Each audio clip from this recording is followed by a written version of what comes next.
నూలులో శతాబ్దాల గౌరవం, పట్టు పరంపరకు ప్రతీక, సంప్రదాయానికి శాశ్వత చిరునామా సఖీ.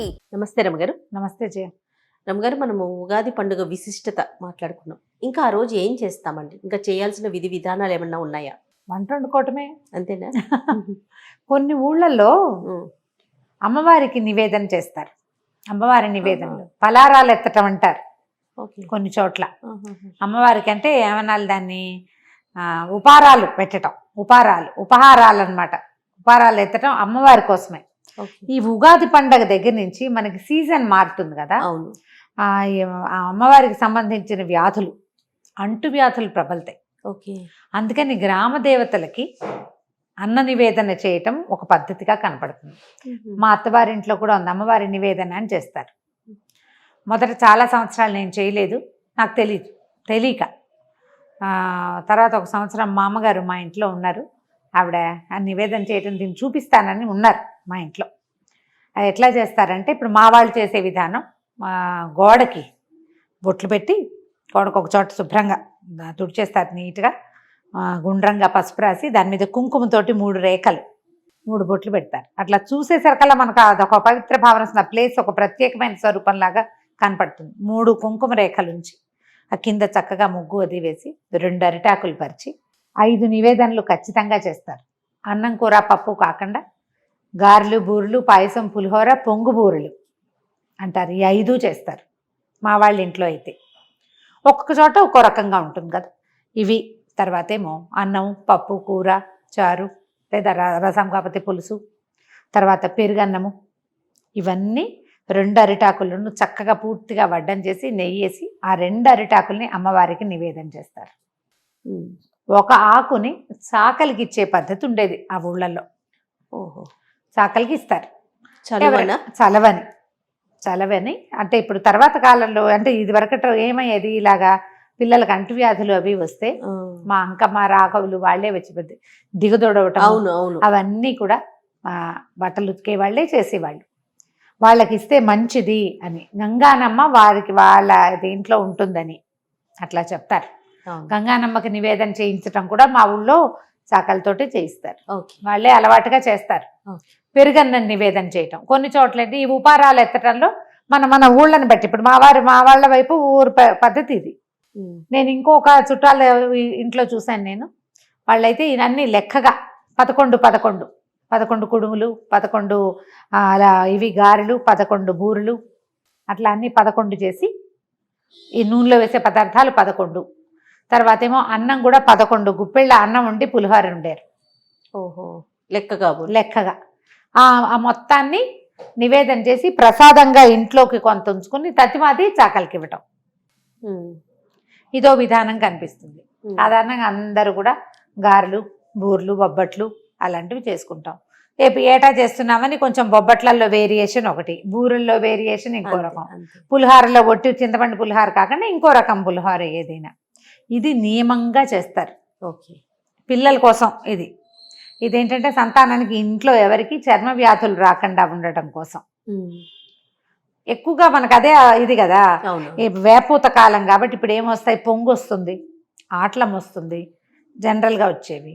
ఓసారి వస్తే మళ్ళీ ఆట్లమ్మ రాదనుకునే వాళ్ళం ఇది వరకు. ఇప్పుడు అలా కనపడలా. ఇప్పుడు 2 సార్లు 3 సార్లు ఆట్లమ్మ వచ్చిన వాళ్ళు కూడా అక్కడక్కడ కనిపిస్తున్నారు. అంటే అదే మనకి దీనిలాగా పనిచేస్తుంది, వ్యాక్సిన్ లాగా. 1 టైం వస్తే ట్రాపికల్ ఫీవర్స్ మళ్ళీ రావంటారు. కానీ ఇప్పుడు మనం ఆ రకంగా చూడటం లేదు. అవునండి, అలా చూడట్లేదు. కాబట్టి మరి ఏం చేస్తాము, వస్తాయన్న అనుమానము, భయము ఉంటాయి కదా. ఒకసారి మా ఇంట్లో వచ్చింది కాబట్టి మానేస్తామని కాకుండా పూజా విధానాలు మన ఇళ్లల్లో ఏ ఉన్నాయో కనుక్కోండి. మన అమ్మమ్మ ఏం చేసేవారు, లేదా మన అత్తగారు, ఆవిడత్తగారు, వాళ్ళత్తగారు ఏం చేసేవాళ్ళు, అంతే. వీటిలలో అమ్మ వాళ్ళ వైపు చేసేదేదో మీకు ఒకటి అలవాటుగా ఉంది, అది మీకు మనసుకి ఇష్టం. మీ అత్తగారు పర్మిషన్ చేసుకుని మీ ఇంట్లో కూడా చేసుకోండి. మీ అత్తగారు పర్మిషన్ తీసుకోండి. వాళ్ళ ఇళ్లలో మనం చెయ్యొద్దు అని ఆవిడంటే చేయకూడదు. అత్తగారు లేరు అనుకోండి, అత్తలేని కోడలు ఉత్తమరాలు, అన్ని పనులు చేసుకోవచ్చు హాయిగా. లేకపోతే అడిగేదే లేదు కదా. ఉంటే మాత్రం అడిగి పర్మిషన్ తీసుకుని మీ కులాచారాలు, దేశాచారాలు, గ్రామాచారాలు, దేశాచారం అంటే మన ఊళ్ళల్లో చేసే పద్ధతులు అంతే, అలాంటివి చేయటం. తర్వాత పానకం కూడా ఒకటి చేస్తారు ఉగాది రోజు అండి. ఉగాది రోజు నుంచి మొదలు. ఇక్కడి నుంచి మనం నవరాత్రులకి పూజా విధానాలు కదా, వసంత నవరాత్రులు ప్రారంభం అవుతాయి. అవునవును. అంతే కదా, వసంత నవరాత్రులు శ్రీరామనవమికి ఆరంభం. దీనికి ఒక రోజు ముందు కూడా మొదలవుతాయి. మనకి మన భద్రాచల రామచంద్ర స్వామి దేవస్థానానికి ఈ అక్షింతలు అవి తలంబరాలు అవి రెడీ అయిపోతున్నాయి ఆల్రెడీ. మంచి రోజు చూసుకుని వస్త్రాలు నేయటం ఆరంభించేశారు. ఈ మనం పసుపు కొట్టటాలు ఇలాంటి కార్యక్రమాలు, తర్వాత ఏమో ధ్వజారోహణ చేయటము, ధాన్యారోపణం అవి చేస్తారు కదా, నవధాన్యాలు అవి అంకురార్పణ అవన్నీ బహుశా పాడ్యమి నాడు ఉగాది పండగ రోజున అట్లా మొదలు పెడతారు. మనం నవరాత్రి ఉత్సవాలు చేసుకునే వాళ్ళంతా కూడా పండగ రోజు నుంచి స్టార్ట్ చేసుకుంటారు, ఉగాది రోజు నుంచి. మనం కూడా అంతే. ఇప్పుడు మనం పండగ వీడియోలో చెప్పని ఒక విషయం చెప్తాను. మనం ఒకవేళ శ్రీరామనవమి నాటికి రామాయణాన్ని కానీ సుందరకాండని కానీ ఏదైనా పూర్తి చేయదలుచుకుంటే, సంతానేచ్ఛ ఉన్నవాళ్ళు, పిల్లలు కావాలని కోరుకునే వాళ్ళు పాడ్యమి నాడు మొదలుపెట్టి బాలకాండ పారాయణ చేయండి. బాలకాండ పారాయణ విభజించుకోండి. ఎట్లా విభజిస్తే మనకి పండగ నాటికి పూర్తవుతుందో చూసుకోవాలి. సీతా కళ్యాణ ఘట్టం అయిపోయి పరశురామ గర్భభంగం అయిపోయి రాముడు సీత అయోధ్యకి మరలటం వరకు ఉంటుంది బాలకాండ. ఈ మధ్యలో మనకి ఏమేమి వస్తాయి, గంగా అవతరణ, స్కందోత్పత్తి అవన్నీ వస్తాయి. స్కందోత్పత్తి కూడా అందులోనే ఉంటుంది. పుత్రకామేష్టి యాగం మొదలు, తర్వాత రాముడు లక్ష్మణులని విశ్వామిత్రుడు తీసుకెళ్తాము, యాగ సంరక్షణ, దారిలో తాటకా సంహారము, అహల్య ఉద్ధరణము, ఈ కథలు వస్తాయి. అక్కడి నుంచి విశ్వామిత్ర మహర్షి రాముల వారికి చెప్పినటువంటి కథలు, ఆ కథల్లోదే గంగా అవతరణం వస్తుంది. గంగా నదిని చూసి గంగా అవతరణం, స్కందోత్పత్తి అవన్నీ చెప్పబడతాయి. ఈ 9 రోజుల పాటు మనం అది చేసుకోవచ్చు. లేదా జనరల్గా మనకి ఏదైనా సమస్యలు ఉన్నాయి పారాయణ చేసుకోవాలనుకుంటే ఈ 9 రోజులు సుందరకాండని కూడా మనం పారాయణ చేసుకోవచ్చు.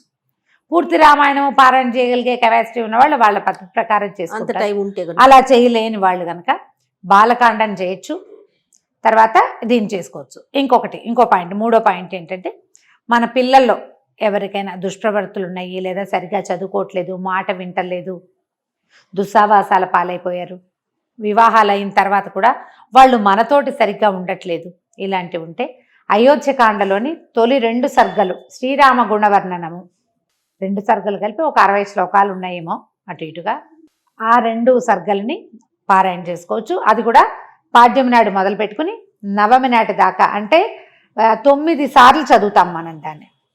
శ్రీరామనవమి రోజున 9వ చదువుకుంటే కనుక పిల్లల్లో చాలా గుణాలు మార్పు వస్తాయి. వీటన్నిటికీ పానకము నివేదన చేసుకుంటే మంచిది. అరటిపళ్ళు రోజు 4 అరటిపళ్ళు, కొంచెం పానకము నివేదన చేసుకుని ఆఖరి రోజున శ్రీరామనవమి రోజున మనం పానకం చేస్తాం, వడపప్పు పెట్టుకుంటాం, కొబ్బరికాయలు కొట్టుకుంటాం, ఇవన్నీ చేసుకోవచ్చు.